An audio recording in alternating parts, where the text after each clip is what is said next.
Fotaman, vous êtes les bienvenus à la chaîne YouTube École de Sagesse. Je m'appelle Loza, je suis originaire du Cameroun. La signification de mon prénom est Pierre Précieuse.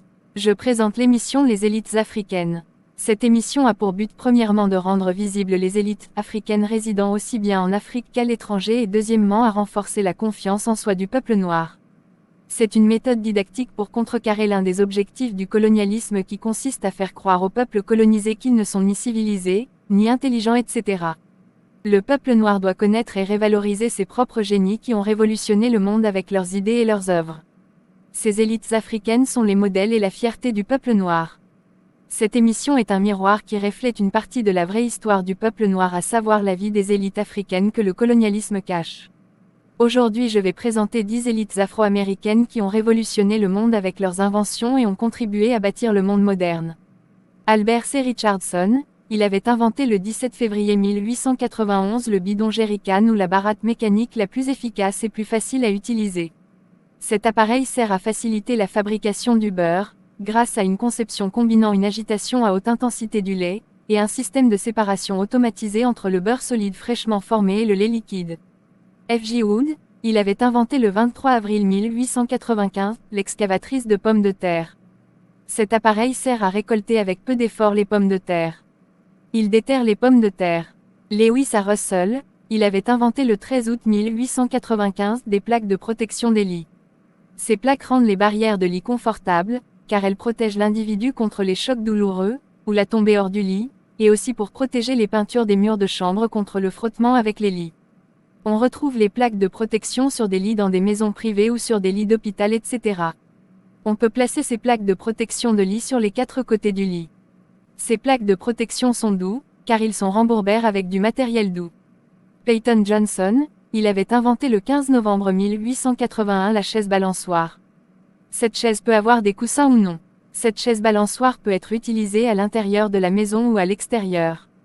Carter William, il avait inventé le 2 février 1892 la charpente métallique pour les voitures. Cette charpente est un autre type de garage. Carter William, il avait inventé le 26 octobre 1897 le cuiseur à vapeur. À l'aide de cet appareil, on peut cuire des repas à la vapeur et non directement dans de l'eau. C'est une méthode de cuisson des aliments qui préserve les éléments nutritifs. Granville T. Wood, il avait inventé le 19 décembre 1899 les manèges de divertissement. Michael C. Amey, il avait inventé le 19 août 1884 la lanterne, ou la lampe tempête. John W. West, il avait inventé le 8 octobre 1870 l'aménagement des wagons-lits. Les wagons-lits sont des lits qu'on retrouve dans des wagons de train. Ces wagons sont aménagés comme une chambre à coucher. John W. Hunter, il avait inventé le 3 novembre 1896 la balance portable. Cet appareil est léger, compact et facilement transportable. Leçon à tirer, ces inventeurs noirs étaient très doués dans le domaine de l'invention. Voici quelques-unes de leurs positives compétences que le peuple noir devrait imiter. Ils avaient un bon œil pour observer la vie quotidienne, ils étaient très intelligents pour mener des réflexions sur certains problèmes quotidiens, ils étaient très ambitieux et confiants en eux-mêmes, ils s'inspiraient des problèmes quotidiens pour trouver des solutions par des inventions, le racisme de la société blanche américaine n'avait pas pu les freiner dans leurs ambitions, c'était par amour pour l'humanité qu'ils s'étaient investis pleinement à l'invention. L'émission est presque terminée. Cette émission enseigne une autre facette de la vraie histoire du peuple noir. Un exemple de cette facette sont les exemples de ces élites afro-américaines dont les multiples inventions sont très utiles dans la vie quotidienne, dans la technologie. Le colonialisme a toujours présenté le peuple noir comme étant un sous-peuple, sans intelligence, alors que le monde moderne est influencé par les connaissances et valeurs culturelles africaines. Par conséquent, le colonialisme est un instrument de désinformation dont l'un des objectifs principaux est de déformer par différentes stratégies l'histoire du peuple noir.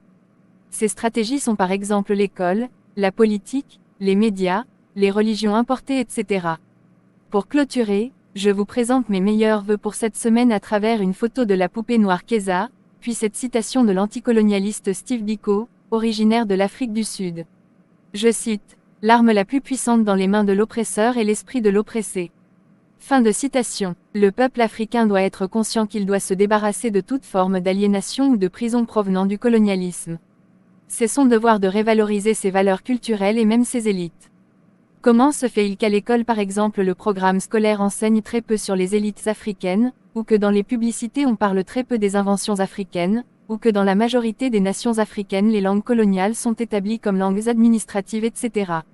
Le peuple noir doit être conscient qu'il existe un mécanisme naturel que l'on appelle l'autorégénération. Ce mécanisme est observé aussi bien dans le règne végétal que dans le règne humain et le règne animal. L'autorégénération vient après une période de destruction, etc. Symboliquement, le colonialisme et toutes ses pratiques sont à considérer comme la destruction, l'impureté, la plaie, etc. Pendant que toutes les formes de lutte du peuple noir pour se débarrasser du colonialisme et de ses pratiques symbolisent le mécanisme d'autorégénération. Ainsi, c'est un devoir et un droit naturel du peuple noir de se débarrasser de toutes les pratiques destructives du colonialisme. Alors le peuple noir ne doit pas cesser de se révolter contre toutes les pratiques destructives ou coloniales des nations impérialistes. Dans le règne végétal, lorsque par exemple un feu de brousse brûle une forêt, une grande partie de la végétation est détruite. Quelque temps plus tard, la forêt se régénère elle-même par le fait que de nouvelles plantes poussent et la forêt réapparaît. Dans cet exemple, le feu de brousse symbolise la destruction et la repousse de la végétation symbolise l'autorégénération.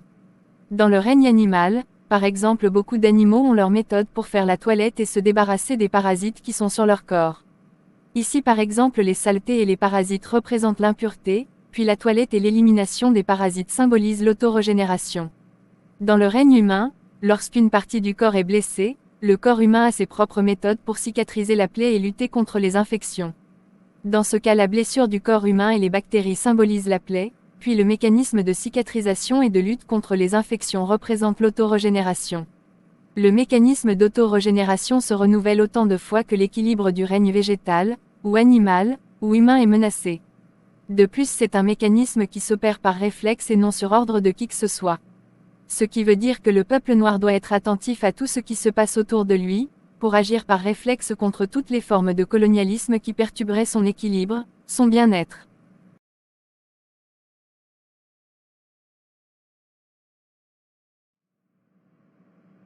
Très chers abonnés, merci pour votre attention et veuillez partager cette vidéo au maximum à vos contacts pour l'instruction de plusieurs.